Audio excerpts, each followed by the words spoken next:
ngo nibanywa ikintu cyica ntacyo kizabatwara na hato.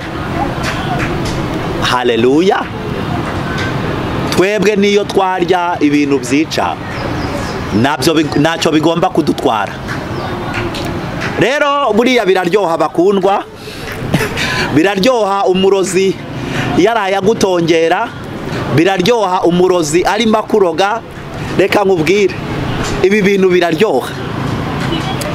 Akaramuka ashakisha amakuru muri we kugira ngo amenye ko waba wagize uburyo bwo gupfa ukindutse, bikarangira abona uzindutse wigira mu kazi, bikarangira umunyuraho umubwira ngo mwaramutse neza, wishimye, uri muri mudu, wumva umeze neza cyane.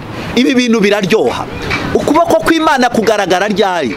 Ukuboko kw'Imana kugaragara iyo umurozi arimo akuroga, iyo abapfumu bateraniye ku buzima bwawe ariko bakabona urushirijeho guhagarara, urushirijeho kuba muzima, urushirijeho kugira gute.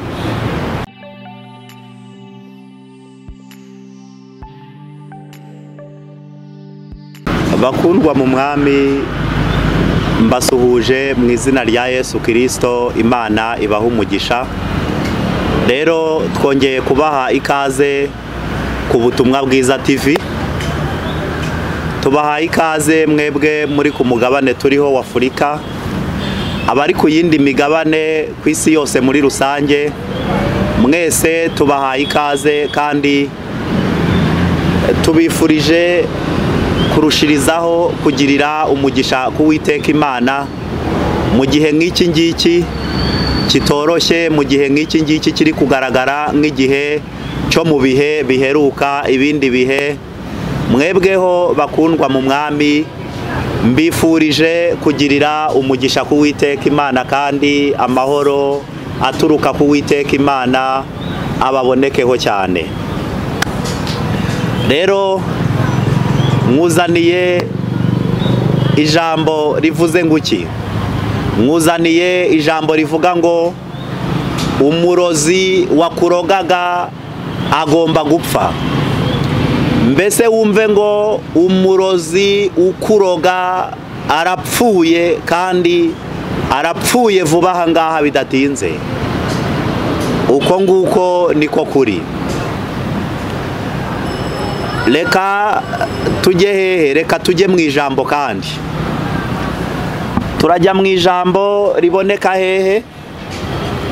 Iri jambo turarisanga mu gitabo cyo Kuva.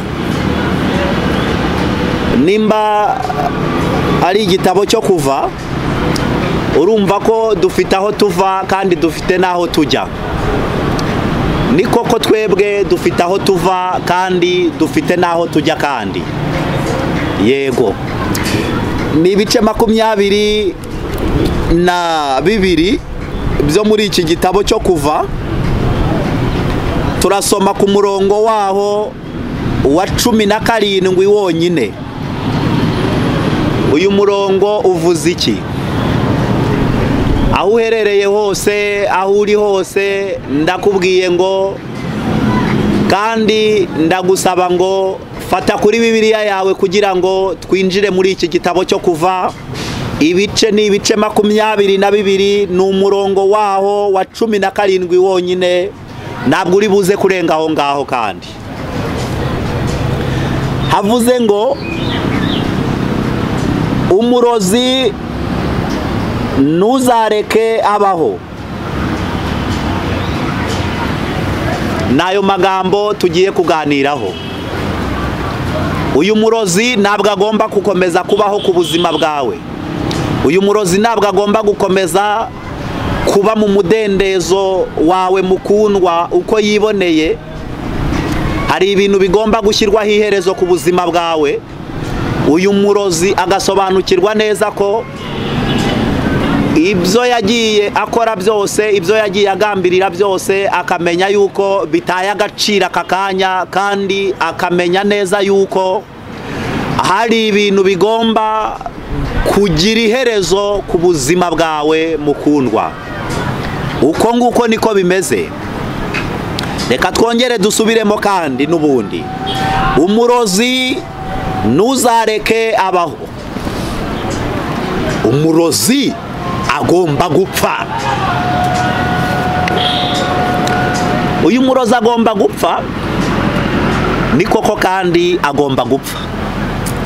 Uyu murozi arapfate rero mukundwa muri Yesu Kristo. Uyu murozi arapfate, wowe udukurikiranye, uyu murozi urumva araza gupfa mu buhe buryo? Reka nkubwire, uyu murozi agomba gupfa.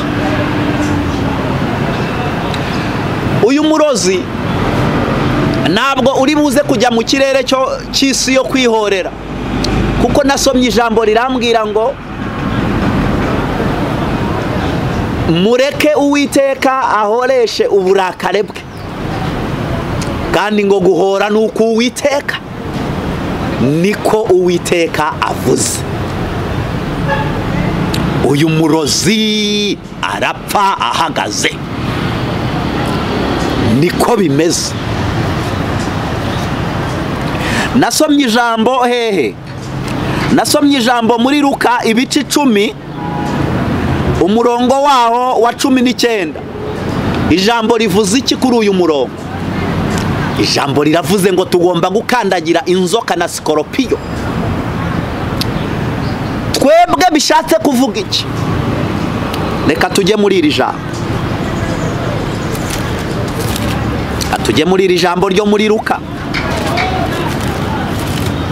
Luka ibice byaho 10.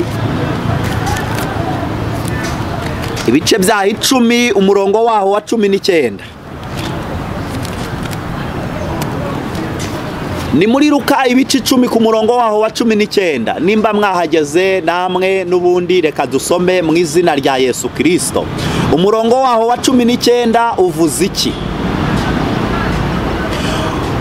Umurongo waho wa 19 uravuze ngo dore mbahaye ubutware bwo kujya mukandagira inzoka na sikoropiyo.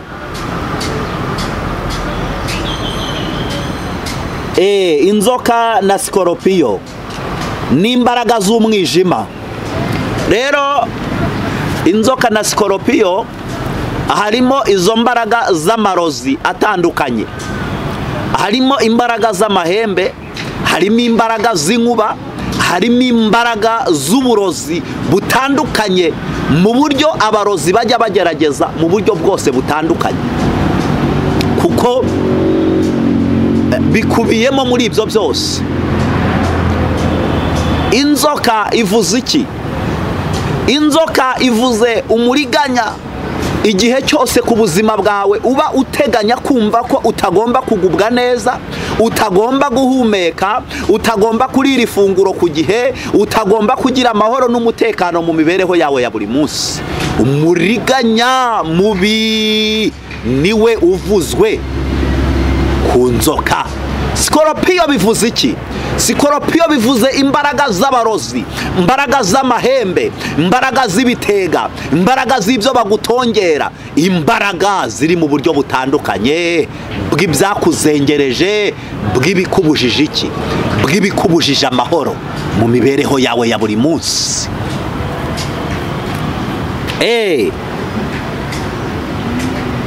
Ariko umva uko amakuru ateye,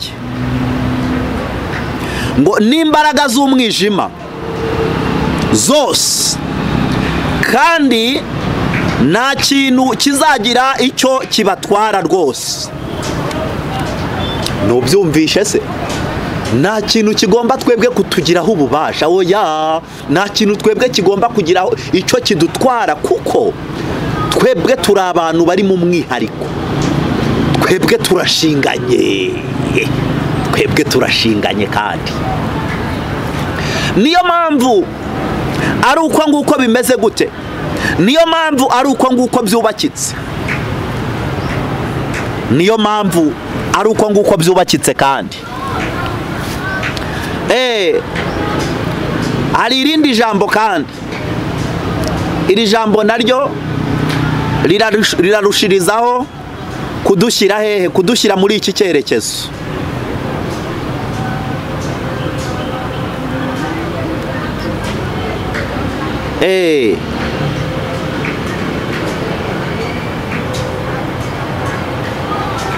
ni isomo riboneka, iri somo ribonetse hehe kandi?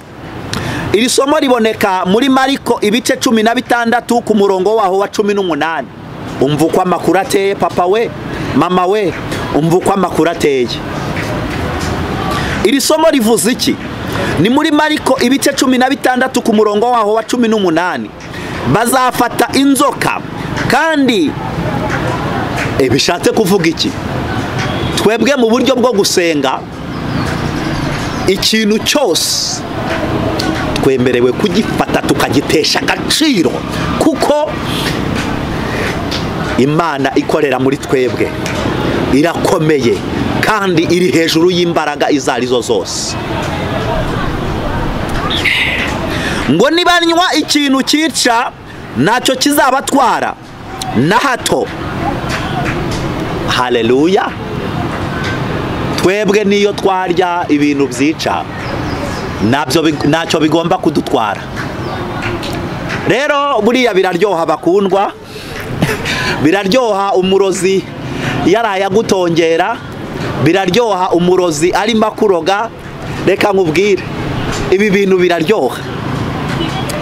Akaramuka ashakisha amakuru muri we kugira ngo amenye ko waba wagize uburyo bwo gupfa ukindutse, bikarangira abona uzindutse wigira mu kazi, bikarangira umunyuraho umubwira ngo mwaramutse neza, wishimye, uri muri mudu, wumva umeze neza cyane.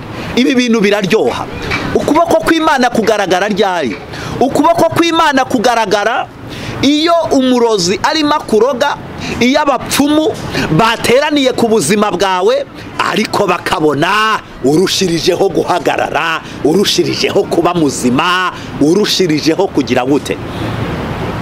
Na biriya byose biba bigukindagura imigongo, na biriya byose biba bikubangamiye, na biriya byose biba biguteza inyatsi. Reka nkubwire, biraryoha. Maze reka nkubwire, biraryoha iyo ubyutse uri simate. Ibyo ngibyo byose babikoherejeho, ibyo ngibyo byose babigutongereye, ariko bikagenda bite? Ibyo byose bigata agaciro ku buzima bwawe. Uwabikoze arimo akureba, uwabikoze akureba n'amaso ye. Biraryoha cyane. Haleluya. Biraryoha cyane. Maze ibi bintu biraryoha, ibi bintu biraryoha. Kandi ibi bintu bigize gute? Ibi bintu birafatika. Byongera kuryoha. Urwandiko rw'Abaroma ruvuze iki? Nasomye urwandiko rw'Abaroma ibice 12 ku murongo waho wa 21. Ikibi nikikuneshe mama we, papa we, ikibi nikikuneshe.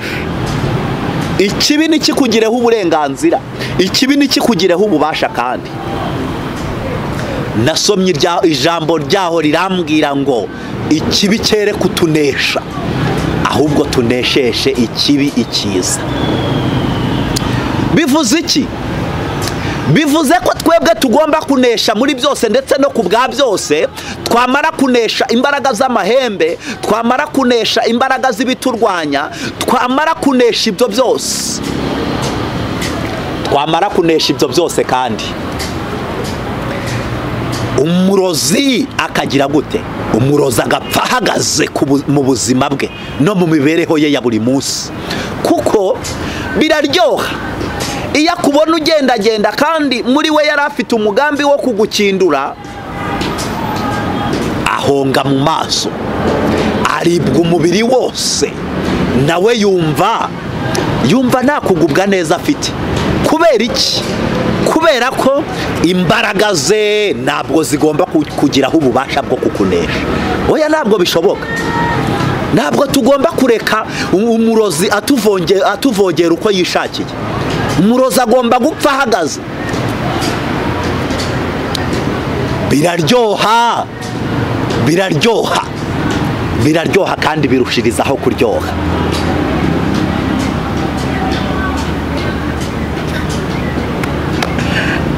Biraryoha. biraryoha iyo Imana irimo gusohoreza amasezerano umurozi agihumeka. Kuriya niko gupfa kwiza. Abarimo arapfa ahagaze, agapfa yumva, apana gupfa ngo bamujyane Rusororo cyangwa Inyamirambo. Oya, reka nkubwire, ndi kumva umwuka w'Uwiteka avugana n'ubuzima bwande. Uwiteka Imana ari kuvugana n'ubuzima bwawe ko uyu murozi arapfa ahagaze. Uyu murozi arapfa ahagaze ku buzima bwawe. Reka nkubwire, inzu nziza urayibamo uyu murozi ahagaze. Iyi nzu nziza urayijyamo umurozi arimo arabireba n'amaso ye, kandi yaragiye kuzirika ndetse no kuzirikanga ndetse no kuguteza imyuka y'inyatsi. Reka nkubwire, iyi modoka nziza urayigura, iyi modoka nziza urayigendamo vuba aha ngaha kandi bidatinze. Umurozi waguteje inyatsi akanuye amaso areba, uko nguko niko gupfa kwiza. Reka uyu murozi apfa ahagaze, nibwo ibi bintu biri buze kurushirizaho kuryoha. Reka nkubwire, iyi viza urayishikira, urajya muri Amerika, urajya i Burayi, reka nkubwire, ingendo zire internationali ku rwego rw'isi. Izi ngendo urazikora abarozi baragukoraniyeho. Uzi muri iyi minsi ibyo barimo barahagurutsa imbaraga z'inkuba, barahagurutsa imbaraga z'ibidafite umumaro ku buzima bwawe. Ariko reka nkubwire, urufatiro rw'Uwiteka ruracyahagaze, kandi rwanditseho nguki, rwanditseho ngo Uwiteka aza abantu be kandi. Haleluya, ndumva nezerewe Imana ku bw'ibyo. Rero Imana itanze umugisha, kandi Imana ibohoye ubuzima bwa benshi. Turi muri iri jambo ryo kuvuga ngo umurozi apfe, ariko ntabwo turi bureke apfa ngo bamuhambe, ahubwo dufite umugambi w'uko amasezerano yacu Imana iyasohoza ku buzima bwacu. Uyu murozi arimo arabireba n'amaso ye, akagira ate? Uyu murozi agapfa ahagaze, uyu murozi akajegera mu mutwe. Biraryoha kandi biba byiza iyo ukuboko k'Uwiteka kurimo kuragenda kuba ku buzima bwawe, kandi ukuboko k'Uwiteka kukarushirizaho kubana nawe. Abagiye batongera ibidafite umumaro bose babireba n'amaso yabo.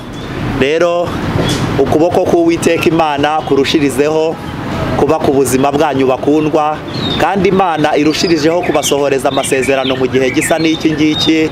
Reka mvuge ngo shalom shalom, amahoro y'Uwiteka abe ku buzima bwanyu, kandi abe ku buzima bwawe mu gihe gisa n'iki ngiki.